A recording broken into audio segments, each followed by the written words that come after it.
Yeah, we went for sex counseling. Remember that, to Dr. Joyce Brothers? Was that the asparagus episode? Yeah, I think so. The big asparagus malfunction.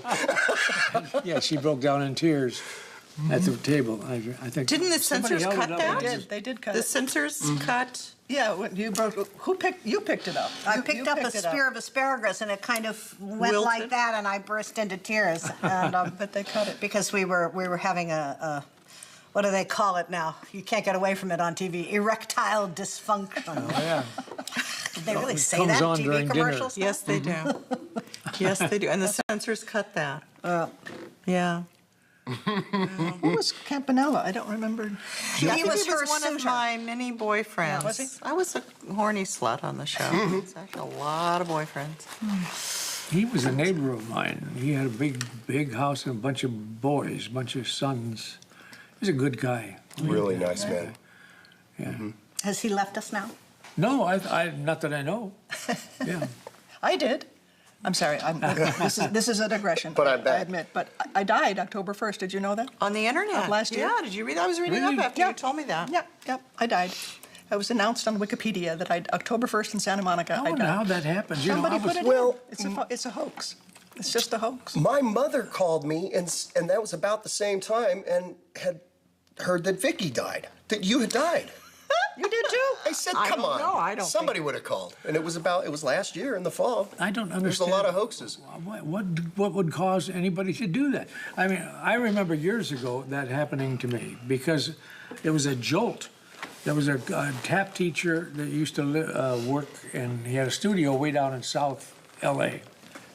And his name was Willie Kovan. He was a wonderful hoofer, and it was a great fun to take a lesson from him. And he became like a friend, you know. And he died. I picked up the paper. I was reading the Variety. And I know that I read that Willie had died. And so years later, I'm doing a special.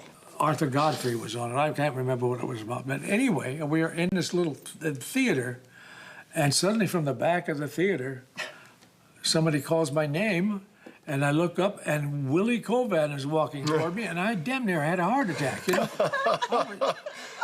Why do people do that? How can that happen? I know that it happens on the internet. I know that it's infamous, but this was way before the internet, you know? Yeah. No, this was all they have to do is change the Wikipedia page, and Yeah? you're dead. Well, maybe somebody will change mine. I could use the publicity. Yeah, right. I need all the juice I can get. Well, you're doing horror movies now. So. I am. I'm carving out a retirement making B horror films. Very happy about it. Excellent. It's a fun genre. It's a lot of fun. And Yeah, it must be. they pump out more horror movies than than they do reality television shows or somewhat. But We never did a horror episode. but the community, Yeah, we did Rebecca. horrifying we did episode. Rebecca. Rebecca. We did? Yeah. Where the picture, you know that old movie where the picture and the thunder and lightning? I'm sure we did. Yeah, we sure I'm did. sure you're right. We sure did. That was one of our Really? fantasy shows we Yeah. were talking about earlier, when it was a dream sequence or something, and Joe Campanella, as a matter of fact, was in that episode. Yeah. Oh, yeah. I can't explain the popularity of vampires. I mean, It's huge. what happened there? They're all, movie stars now. Vampires. What's so appealing about a vampire? They're pretty cute, I guess. Well, what is it? How did it eat? Sleep all day, party all night, live forever. It's fun to be a vampire. Oh, there you go. Well, there you go. Something to aspire to. I think that was for from the young Lost people. Boys. Well, we've really digressed now. We're going totally Where different. did we go? Oh boy. Well, All right. I'll start. Who am I? Who was he? I mean, everybody thought I was the dumb blonde on the show, but actually, I think Bubba was what normally is a part played by a Marilyn Monroe character. I always thought of him as the gorgeous, but you know, mentally somewhat challenged, you know, sort of sex symbol or whatever of the show. You know, he was just a regular guy. You know. Piece of eye candy, not terribly bright. Not terribly bright. 2 strikes against you. Eunice and Ed were your parents. Unless you got out of Raytown sometime after this show ended, I'm afraid not good. Not good. Not a good start. Probably still living with your grandma. So both guys were kind of stupid. How dare you? No, no, Bubba hadn't lived much. You know, he had an excuse. He was a youngster, and he was all green and innocent, and there's a lot of appeal in that part of the character too, I thought. That's true. But when you get to be Vince's age and you haven't progressed, not much. But you hope. can probably hope for Bubba that he got out of there, Yeah, maybe. yeah. Because he's nice looking and you tried a lot. You tried a lot of different things. Maybe Always- one of them stuck. Who knows after that show went off the air? Yeah, I think probably he landed somewhere. I think he landed on his feet. I always took him as not being terribly unintelligent, just he was going 9 million different directions Well, at, he was very at one naive, time. too, Yeah, right? naive. And it Young, he was just young, really young. was fun to play. And I was 22 when I got the part, so I mean, I wasn't that far out of adolescence as it was anyway. Yeah. Still haven't graduated, but it was a fun character. I related to him. I knew him. Well, Beverly Archer is one of the most intelligent women I've ever known and very, very practical. But what I thought she brought to Iola was an extreme impractical practicality. If that makes any sense. And she would make things out of dryer lint because it was free and it was very abundant, evidently, in your house. And she had done things like that and made little cozies for everything. And it was all very practical, but at the same time, kind of nonsensical. I don't know. Did you live alone with your mom? Just the two of you? I always had that in my head, but Yeah. there was a reference in one episode where I said, where Daddy left, as if he's just gone out of the house for the day. So I always But you thought- were the spinster woman. Absolutely. Taking care of your parent My- or yeah. parents. I think just mama, eventually just mother. And by God, making the best of it. I wish I had the collection of stuff you made for Mama. Yeah. Can you imagine? Yeah. Yeah, and who knew there was such a thing as a vacuum cleaner cozy? It actually exists in mail order catalogs, and Iola was ahead of her time. Cheerful. She was cheerful. She was always cheerful, wasn't she? I think always She cheerful. was cheerful, but Well, she got upset. she had an edge. I think she had. You were in love with Vinton. I was in love with Vint, and I think that it was, you know, the practicality that you're talking about. I always thought she was this very frustrated, not being able to be creative. You know, she had a very tiny life, and which is why she invaded Mama's house every 10 seconds, because, you know, she had nothing at home except this apparently 500-pound woman that she took care of.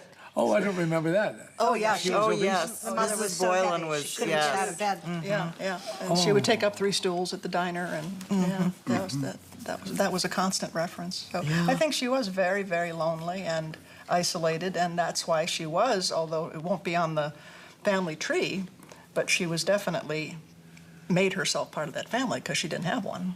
Yeah. Yeah. Well, my character deeply resented her, of course, because she was trying to steal my man. I wasn't even aware of that. Vint didn't know that. I don't think so. And I felt that she interfered with my relationship with Mama, too, that she kind of replaced, you know, that the position I should have had in your heart went to the neighbor instead of, you know, to your daughter-in-law. So, yeah. No, there was definitely friction between the two of us. Well, Iola wasn't a slut. Oh, boy. Maybe she was never given a chance to be. Never was given that opportunity. No, probably would have grabbed it. I did notice too, though, as much as you and I bickered, if anybody went after you, I would jump to your defense immediately. Well, I remember when I Because was you were being family. sexually harassed at the Ray Mart at the supermarket where I worked. Remember, and you came down, straightened out my boss. Oh, okay. Yeah, Yes, I no, that believe was a very, very good episode because when you got wind of that, you came down and we set a trap for him, and you know, I think your handbag may have been involved in that. I'm not sure. Well, and amongst all, and then there was the episode where Iola's mom went missing, and Mama was beside herself and took it upon herself and formed a search party and did and it was all, you know, Mama was so protective of everybody. That's true. She did react. Mama needed reacted. to, needs to be needed. Yeah. Bless her heart. Yeah. And yeah. Well, she was very smart. I think she was Very, very intelligent. the smartest, probably the smartest, second to Mama. You know, I always thought Naomi knew exactly what was going on and exactly what she was doing. But, you know, the sex got in the way of most. And there's that genuine, like you said, you aimed for sex in marriage, and that was constant, that sort of note, which was kind of endearing, really. You know, it was really kind of sweet. She was very passionate, I thought, and she was madly in love with Finn. My character was in love. That's all there was to it. I mean, you couldn't see anybody else. He just loved her. And that's a lovable character, too. I mean, really. I often think about that little baby that we had in the final episode where you know, we finally moved out of the basement into what do they call it, the fifth wheel or whatever these things are called. Winnipeg. And, and we had that little baby, and I thought, oh, it would have been so sweet to see that little child, you know, in little off-the-shoulder. Was it a girl? It was a girl. Was it a girl? It was a girl. Oh, little tiny off the shoulder things. I just loved Kenny to pieces, and so it was very, very easy he made it very, very easy to play opposite him, and, you know, we were good pals. We really did. You know, I thought we had a lot of good talks, and I was going through all kinds of crazy stuff, as you do when you work. I mean, it was the better part of 9 years that we were doing that show, from the first one. The bulk of the 80s. Yeah, we did the first episode in 83, in like 82, and then we finished in January of 1990. And so that's a long period of time, and you know, a lot of stuff happened to both of us, and yeah, I think Vint was just the perfect guy for her. You were definitely the brains of the operation. Because I remember so many times you just going, oh, honey, oh, sweetie, for heaven's sake. But that's what made Benton so lovable, I think. It's just that he meant well, just didn't have both oars in the water. He was so sincere. Yeah, Always, just so always. sincere. No matter Sweet how wrong and he was. sincere, always fixing things. Yeah. You've not well. I was just watching one the other night where you're futzing with the iron forever and ever, trying to get the screws in right, and you're pretty sure you've got it, and the whole thing falls apart. Well, and he did it with it was hopeless bravado, but you were showing off for one of Naomi's girlfriends one time. You're fixing the toaster, and you're talking to her like, in only the way that you can. Well, okay, you see, you take this wire here and you put it there, and then you got the dial here, and then you do the spring here. Now, you see that shiny part way down in the bottom? That's my screwdriver. And once I get that out, we're gonna make some toast. And it was just always some... It's funny. I didn't know. You were very funny. There was always some malfunction, but you went through it with just a great amount of... And loving, very loving. Did you? I'm sure you must have had the father-son talks. Oh, no? we did. Well, the nephew. We did. Your nephew. I'm his nephew. Yeah. He was Eunice's child. I know, but I remember with the kids on the network, you did have a lot of lovely advice for them. You were very loving, very giving and caring, and yeah, very sweet. I remember the one episode when Buzz says to you, Mom is long gone, and as long as you want to drag us around with you were moving. You were going to move to the trailer park with Naomi. We're yours for the dragging. It was the sweetest little scene. Oh. I think Dorothy honestly had a bit of a crush on Kinder. It always seemed to me it was terribly organic for you to kiss him. It's just as the first place you went. And then you walked into the rehearsal hall from the moment until the moment we had left. Yep. Yeah, you really should have done a chapstick commercial or something. Well, she was a lovable character, and a heart of gold. She was like the hooker with the heart of gold. How many times were you married? And Vint just didn't see that. Yeah, I mean, yeah. he wasn't jealous of the other guys. I don't think they ever Yeah. wrote an episode about that. But There was Leonard Oates was the first husband. I don't know if there were others before him, but I think Leonard Oates was your second husband. oh, he was. Oh, wow. I think you had a first husband. Leonard Oates was second. And Vint was the third, and third time was a charm. I yeah. think so. Yeah. Well, and there was, you were great friends, like you said. I mean, there was a camaraderie there. There was just an unbound, friendship. And you brought it to the characters, and it was very sweet. It was always Yeah. very, very sweet. But I think an obvious chemistry between the two of them. Absolutely. Obvious. Yeah. Absolutely. And it was the foundation of the character of the relationship. So, I would seek out opportunities to do it. Because it was a shtick, I guess. My favorite line ever was, "You could look up disgusting in the dictionary, and there's a picture of this." Oh, yeah, I remember that, yeah. That's one of my favorites. Well, and it was one of the biggest sources of contention for Mama because she hated the smut. She used to Disgusting, call right it under my nose. disgusting. Yeah.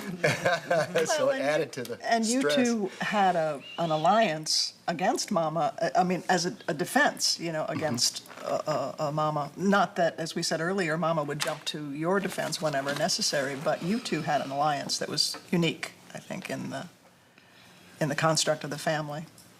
Well, Grandma, I haven't said that in years. Grandma was very nurturing with a very heavy hand, and there was structure and there were rules and there were boundaries. And if Bubba didn't, live within those constraints, he was in trouble.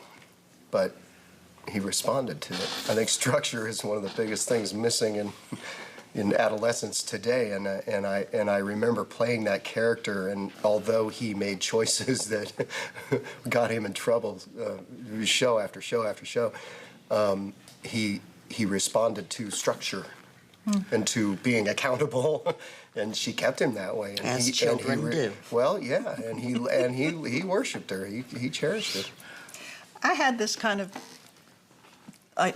thought when I first got there, because Iola was such a friend. You were Iola's only friend, and she was very sincere about that friendship. But I always thought maybe Mama just didn't feel very well half the time. She was very crabby. No, seriously, I kept thinking maybe that's what's wrong. She's got like her hip hurts or her back hurts or something. She's always crabby. But she came out. She rallied whenever necessary to help family she and did. friends. But she was just basically a crab. Well, it's like what you were saying about fans coming up and saying, "Oh, somebody like that in my family, or my family is just like that," and it's true. I've seen people like that in my life. They just don't have any filter. They don't have any censor. They don't have any sensitivity. How this is affecting the person I'm talking to. This could be, especially when you were talking to Eunice. I mean, just destroy her. And still, there is a family unit, and I can say, Mama would say this, I can say anything I want to any of these people, but nobody better, by God, come in from outside and attack one of my family members, because this is my unit, and this is our unit. And that's what Ellen was saying about structure. It's just great to have that in your life, even though it can be hell sometimes. I just think she's beautifully written. I think there are so many people in the world just like her. And I think that's why the fans love this show so much, because everybody, I have a really, really good friend who's a psychologist, and she said to me one time, anybody who says that they are not living in a dysfunctional family is living alone. And I always remember that, and I totally think of that when I think of Mama's family. We're all in it, but the fun thing is to push the boundary far enough that we all get to laugh at it. But I think she's very she's true to her generation. She's a true mother in that, yes, you do not attack my family. I will take care of that. She's very nurturing when she needs to be. She's very short-fused. She does not suffer fools. She's just absolutely, like you said, got no filter, but just so beautifully written for all those years that I think it's a very clear exactly who this woman is. She's very true to her generation. And it was really great that you let us live in the basement, because I'm not sure where we would have ended up if we hadn't lived with you. You know, I mean, I know it was because you, probably in part because Mama was lonely and didn't want to let go and wanted people there. No, I think she was very giving, and Yeah. she enjoyed having that somebody to pick on. Yeah, Eunice was gone, so she yeah, absolutely. something. Well, that was You know, my secret subtext was that Vicky was really the same age as the rest of us, but she just liked to dress up in that wig and that outfit. And we let her. You know, we all colluded. It was all fine with us. She wanted to be that person, and for some reason we accepted that. Oh, that's funny. Well, that's easy to do. I mean, how? That's all Vicky did. Essentially, was Just was a put wig. on the glasses and the wig and the kind of the fat dress, the fat suit, and it worked. And it worked. I know you were doing sketches, and they're not supposed to be totally believable. I'm talking about the Carol Burnett show now. But that was an amazing transformation, and I never had any trouble at all believing that she was my mother. Yeah, it was a remarkable transformation with a minimum of makeup and hair. Yeah. Yeah, it was amazing. Well, when the show went to series, they actually had that huge long talk. Do we now do an old age on her? Because Estelle Getty was doing it on the Golden Girls at the time. And do we now need to do that now that we have the luxury of the time to do that? And Al, who was the makeup man on the Burnett show, said, "Why would you bother to change the face that everybody is now in love with? Why would you? Why? Why bother?" So I really had to do basically nothing. I watched that sketch, you know, over and over, and many years ago, and when you were really young, and just an incredibly effective, minimal costume and wardrobe change. But there's an element of physicality that you brought to it. I mean, yes, the hair and all that, but there is a way that you hold yourself instantly when you put that stuff on, you know, and walk across the room with your butt sticking out and, you know, the little dust. I mean, your entire physicality changed, you know, drastically. And I think that, to me, that contributed, that she became, and I mean, I know what you're saying. Yes, it was a simple wardrobe change, but the whole demeanor becomes a different person, which is kind of remarkable. It's interesting that it came out of a sketch artist. And Vicky became one of the best sketch people in the business on that show. And because there weren't that many of those people. You know, there were variety shows, and they did sketches, and some of the people were strong about getting laughs and stuff. But to do all these different characters that she did over the period of those years, it's just remarkable body of work. Yeah. She did, yeah. Including that. You know, that's something that we got, that I was reminded with the clips they gave us about the episode you talked about, the big nap, where we did the 40s film noir thing. Oh my gosh. Yeah. When I watched that, I was reminded how much fun we had, how lucky when we got to change that up, you know, because you played the gum snapping, you know, blonde, and I got to play this kind of vamp, and then the one where we played each other. Remember, you know, I mean, so in terms of sketch comedy, we really got to switch Got it to up a do it. lot, you know, which was Yeah. really, even just in the context of the strictures of having, you know, characters and cast, but we really got to do a lot of cool stuff. So what has everybody been doing since 1990 when we stopped? dear God. When we stopped doing the show? You have become a horror movie actor and a dad and a motorcycle salesman. I sell motorcycles for a living, and that's my regular day-to-day job at a wonderful dealership called Gales Harley Davidson in Kansas City. But you were riding motorcycles back then. Back in the 80s. Yes, My I first, remember the yeah. Harley. And then, so I sell bikes, and my benevolent boss and owner, Gail, she, you know, she lets me do things like this. I'm somewhat of a novelty at the dealership, and she lets me out, and I go and I do a movie once in a while, just to feed the beast, you know, the creative beast. and it works out very well. And then yeah, the horror movies. I'll do a movie and now and then, and I've done one this year. I have 2 more to go. Just little quick, SAG jobs. Thank God, doing some union work. And I'm a grandfather. I have a wonderful baby grandson. He'll be 6 months old tomorrow.